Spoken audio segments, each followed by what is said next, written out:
Hello বন্ধুরা, তো আজকে আমরা আলোচনা করব ফিজিক্যাল সায়েন্সের যে ফার্স্ট সামেটিভ এক্সাম হয়েছিল 2024-এর ক্লাস 9-এর কোয়েশ্চেন নিয়ে আলোচনা করব। তো চলো কথা না বলি ক্লাসে শুরু করি।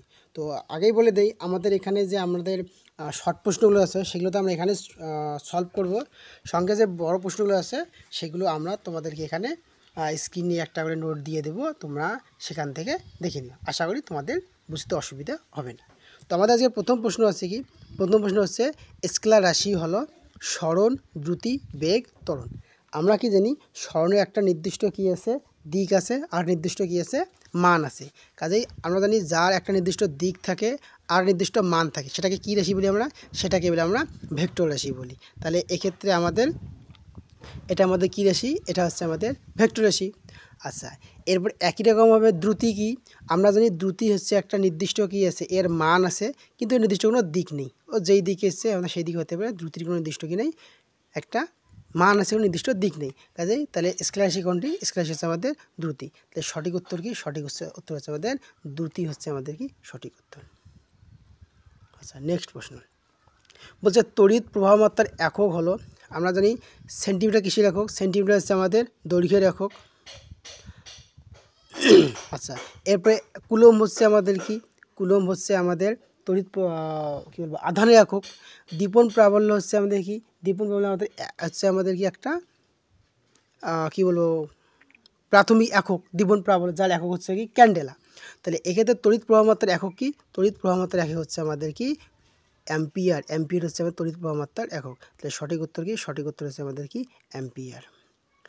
নেক্সট প্রশ্ন বলছে রৈখিক স্কেলের লঘিষ্ঠ ধ্রুবকের মান হলো, আমরা জানি রৈখিক স্কেলের লঘিষ্ঠ ধ্রুবকের মান কত, 0.1 সেন্টিমিটার। কত, 0.1 সেন্টিমিটার। তোমরা যদি স্কেলটাকে দেখো ভালো করে, স্কেলটার গায়ে দেখবে এখানে 1, 2, তারপর 3 এইভাবে আছে, তার মাঝখান থেকে 10টার ঘর আছে, অর্থাৎ এখান থেকে এখানে কত 1 মিটার, আর তোমার 1 সেন্টিমিটার, আর 1 সেন্টিমিটারকে আবার যে 10টাকে ভাগ করি আমরা কত হচ্ছে 0.1 সেন্টিমিটার। তাহলে রৈখিক স্কেলের লঘিষ্ঠ ধ্রুবকের মান হচ্ছে কত আমাদের 0.1 সেন্টিমিটার, 0.1 সেন্টিমিটার। নেক্সট প্রশ্ন বলছে যে বেগের মাত্রা হলো, আমরা জানি কি বেগ কাকে বলা হয়, যে সময়ের সঙ্গে অবস্থান পরিবর্তনের হারকে বলা হয় বেগ বলা হয়, কখন একটা নির্দিষ্ট দিকে। তাহলে একটা সময়ের সঙ্গে একটা নির্দিষ্ট দিকে অবস্থা পরিবর্তন হারকে বলা হয় বেগ বলা হয়। তাহলে বেগের মাত্রা হচ্ছে মানে কি, বেগের মাত্রা হচ্ছে LT-1, LT-1 হচ্ছে কি বেগের মাত্রা। নেক্সট প্রশ্ন বলছে সরণের একক হলো, আমরা জানি একটা নির্দিষ্ট দিকে যখন বস্তুর অবস্থার পরিবর্তন ঘটে তাহলে প্রাথমিক আর অন্তিম এই মাঝখানে যে দূরত্বটা পাই সেটাকে বলে আমাদের সরণ বলে। তাহলে একটা নির্দিষ্ট দিক বরাবর পাতার দৈর্ঘ্য একক আমাদের কী হয়, একটা হয় আমাদের মিটার আর একটা হয় আমাদের সেন্টিমিটার। তাহলে সরণের একক কী হবে, সরণের একক হচ্ছে আমাদের মিটার আর সেন্টিমিটার, মিটার ও সেন্টিমিটার হচ্ছে আমাদের সরণের একক। আচ্ছা, মিটার পার সেকেন্ডটা কিসের একক, মিটার পার সেকেন্ড হচ্ছে আমাদের কী বলে সেন্টিমিটার বললাম সরণের একক। কেজি ও গ্রাম কিসের একক, ভরের একক হচ্ছে আমাদের কেজি ও গ্রাম। আচ্ছা, পরের প্রশ্ন F = ma, এটি নিউটনের কোন সূত্র, F = ma, আমাদের নিউটনের এটা কোন সূত্র, দ্বিতীয় সূত্র হচ্ছে F = ma। নেক্সট প্রশ্ন পরমাণুর কেন্দ্রে থাকে, আমরা জানি পরমাণু যে আছে পরমাণুর কেন্দ্রের মধ্যে থাকে কী থাকে, নিউক্লিয়াস। এই নিউক্লিয়াসের মধ্যে কী থাকে, নিউক্লিয়াসের মধ্যে থাকে আমাদের প্রোটন আর থাকে আমাদের নিউট্রন। কী থাকে, প্রোটন আর নিউট্রন। আর ইলেকট্রন থাকে কোথায়, পরমাণুর বাইরে যে কক্ষপথ আছে সেই কক্ষপথে কী থাকে, আমাদের ইলেকট্রন থাকে। তাহলে আমাদের পরমাণুর কেন্দ্রে কী থাকে, পরমাণুর কেন্দ্রে থাকে আমাদের প্রোটন ও নিউট্রন থাকে আমাদের পরমাণুর কেন্দ্রে। পরের প্রশ্ন হচ্ছে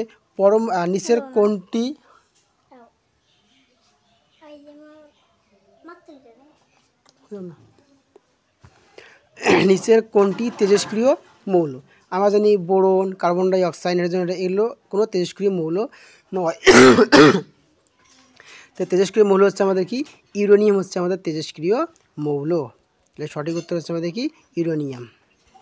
নেক্সট প্রশ্ন একটি আলফা কণার ভর, আমরা জানি একটা আলফা কণার ভর হচ্ছে 4 একক, এর আধান হচ্ছে কত +2 একক। তাহলে ভর হচ্ছে 4 একক, আধান হচ্ছে 2 একক। আলফা কণা আছে, অর্থাৎ যে আলফা কণা আছে তার ভর থেকে কত 4 আর আধান হচ্ছে আমাদের 2 থাকে। ঠিক আছে, এটা কার সমান? এটা হচ্ছে আমার একটা হিলিয়াম পরমাণু যে আছে সেই হিলিয়াম পরমাণুর সমান হয়। পরের প্রশ্ন, হিলিয়ামের সবশেষ কক্ষপথে কয়টি ইলেকট্রন বর্তমান?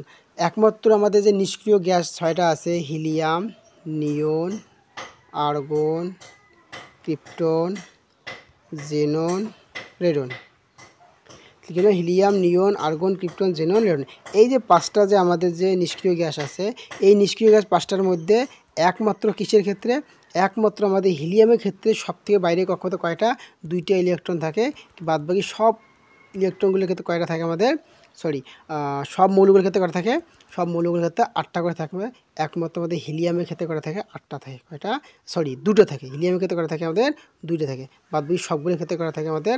8টা করে থাকে। তো সঠিক উত্তর কি আমাদের? সঠিক উত্তর হচ্ছে আমাদের হিলিয়াম। আচ্ছা, হিলিয়াম কয়টা থাকে আমাদের? 2টা থাকে। কয়টা বললাম? 2টা থাকে আমাদের হিলিয়ামের ক্ষেত্রে।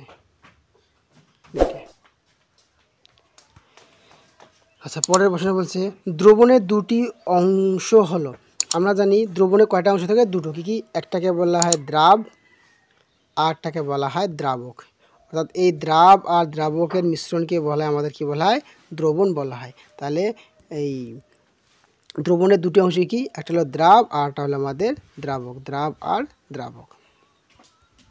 পরের প্রশ্ন, আচ্ছা, প্রকৃত দ্রবণে দ্রাবের ব্যাস হলো। আমাদের প্রকৃত দ্রবণে দ্রাবের কোনো যে ব্যাস থাকে সেটা থাকে 10⁻⁸ সেন্টিমিটার বা তারও কম থাকে। অর্থাৎ 10⁻⁸ সেমি বা তারও কম থাকে। আর 10⁻7 থেকে 10⁵ মধ্যে কে থাকে? এটা হচ্ছে আমাদের ক্লোরাইড দ্রবণ থাকে, সেটা থাকে। আর 10⁻⁴ সেন্টিমিটার থেকে 10⁻2 বা এরও বেশি কে থাকে? আমাদের প্রলম্বন থাকে। ঠিক আছে, প্রলম্বন। পরের প্রশ্ন বলছে টিন্ডাল প্রভাব দেখায়। আমরা জানি টিন্ডাল প্রভাব কে দেখায়? টিন্ডাল প্রভাব আমাদের দেখায়, আমাদের সাধারণত দেখায় আমাদের ক্লোরাইড দ্রবণে দেখায়। কে দেখায়? আমাদের ক্লোরাইড দ্রবণে আমাদের টিন্ডাল প্রভাব দেখায়। প্রকৃত দ্রবণ দেখায় না, আমাদের প্রলম্বনও খুব অল্প দেখায়। কী বলে? প্রলম্বন অল্প দেখায়, সবথেকে ভালো দেখায় আমাদের ক্লোরাইড দ্রবণ, সবথেকে ভালো দেখায়। তাহলে সঠিক উত্তর কি? ক্লোরাইড দ্রবণ। পরের প্রশ্ন, আচ্ছা, আলোকবর্ষ কিসের একক? আলোকবর্ষ হচ্ছে আমাদের কিসের একক? দৈর্ঘ্য একক। অর্থাৎ আলোকবর্ষ কিসের একক? আমাদের দৈর্ঘ্যের একক।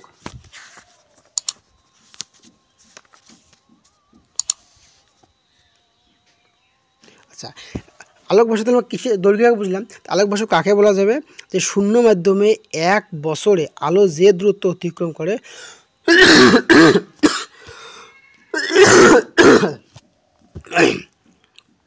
কি বললাম?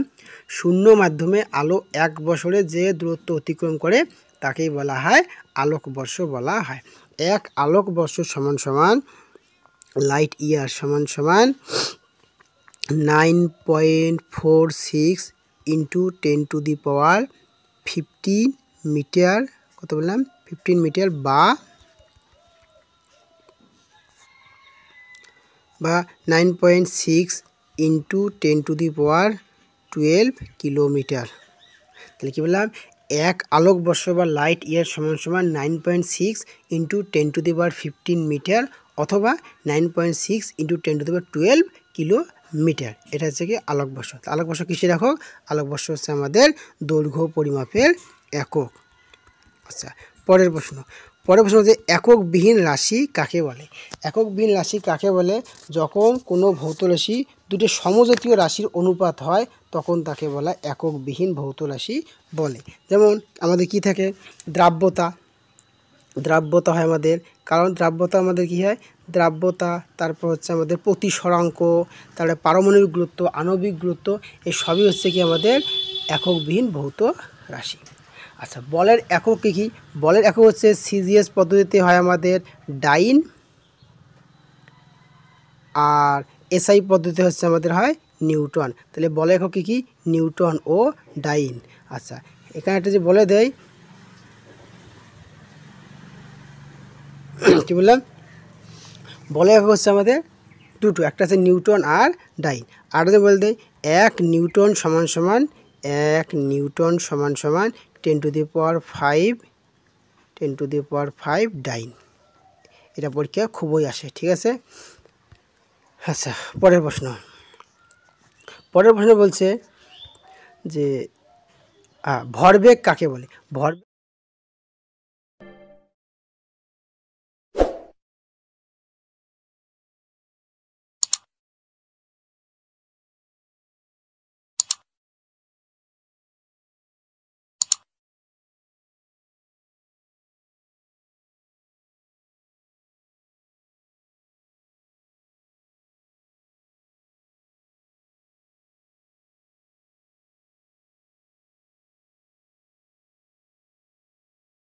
ভরবেগ কাকে বলে?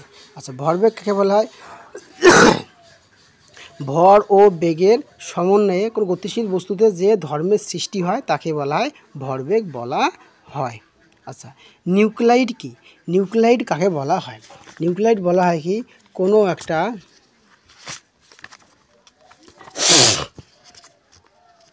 আচ্ছা কী বলে নিউক্লাইড কাকে বলা হয়?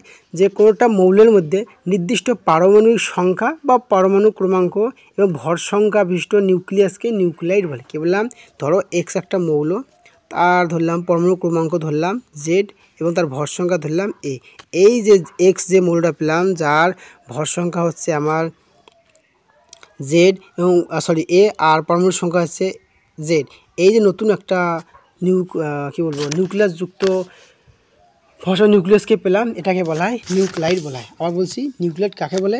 নিউক্লাইড বলা হয় কি যে নির্দিষ্ট পারমাণবিক সংখ্যা বা পরমাণু ক্রমাঙ্ক বিশিষ্ট এবং ভর সংখ্যা বিশিষ্ট নিউক্লিয়াসকে নিউক্লাইড বলে। যদি আমরা উদাহরণ সাপেক্ষে হাইড্রোজেন ধরি, হাইড্রোজেন 1, 2 বা হাইড্রোজেন 1, 3, এগুলো প্রত্যেকটা জায়গাটাকে নিউক্লাইড বলা হবে।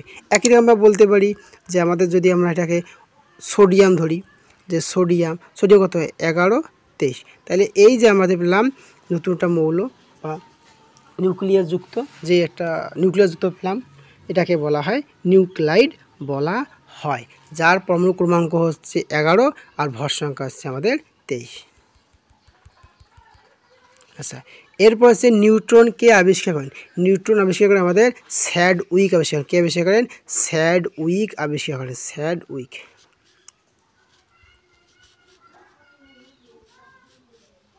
স্যাডউইক আবিষ্কার করেন। আচ্ছা, এরপরের প্রশ্ন।